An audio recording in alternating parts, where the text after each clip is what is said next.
Hi అండి, welcome to GS రుచులు and blogs. ఎలా ఉన్నారు? అందరూ బాగున్నారా? మీరు అందరూ బాగుండాలని మనస్ఫూర్తిగా కోరుకుంటున్నాను. ఈరోజు మన రెసిపీ పెసరపప్పు అండి.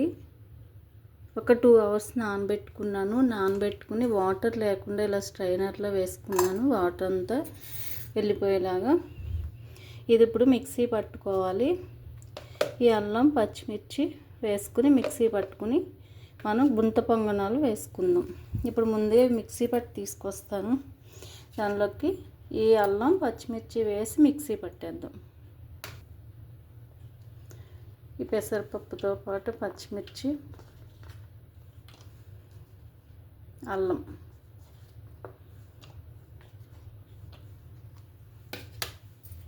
కొద్దిగా సాల్ట్ కూడా వేసి మిక్సీ పట్టేద్దాం. రాళ్ళుప్పు,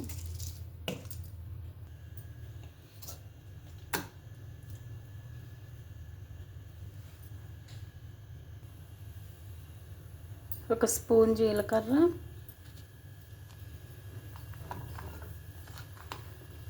ఉల్లిపాయ ముక్కలు, సన్నగా తరిగిన కొత్తిమీర, సన్నగా తరిగిన కరివేపాకు మొత్తం కలిసి కలిపేసుకోవాలి.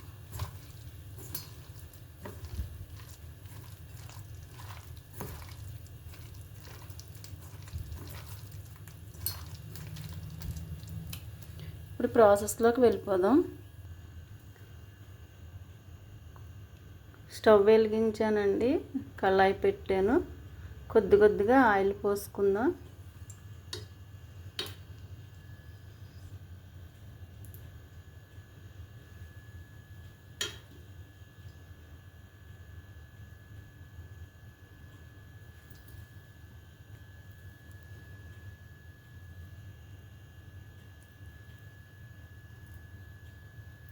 పిండి గట్టిగా ఉన్న మూల ఇలా రౌండ్గా వేసుకుంటే బాగా వస్తాయండి షేప్.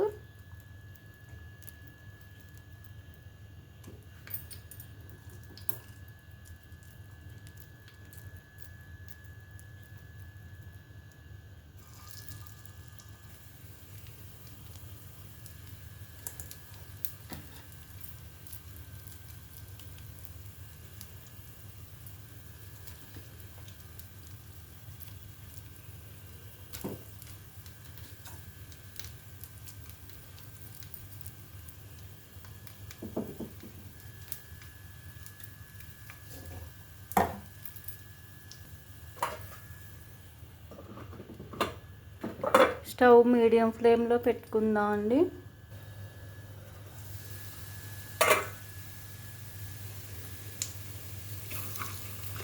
మధ్యలో తొందరగా వేగిపోతాయండి. ముందుకి తీసేసుకుందాం.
మూత పెట్టేసుకుందాం అండి.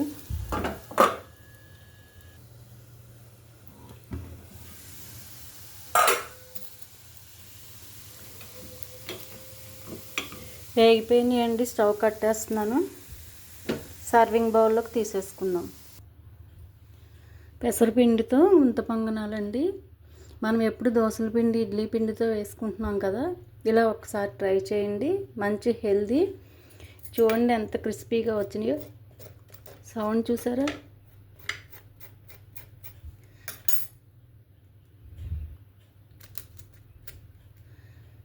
చక్కగా రౌండ్గా మనం పెసరపప్పు వాటర్ అంతా మనం తీసేసి వాటర్ లేకుండా వడకట్టుకుని వాటర్ లేకుండా వేసుకుంటే పిండి గట్టిగా వస్తుందండి.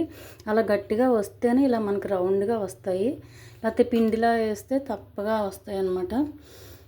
ఇలా ఒకసారి ట్రై చేసి చూడండి, ఎలా ఉందో నాకు కామెంట్ పెట్టండి. ఎక్కువ ఆయిల్ కూడా పట్టలేదండి, 3 స్పూన్లు వేసాను అంతే.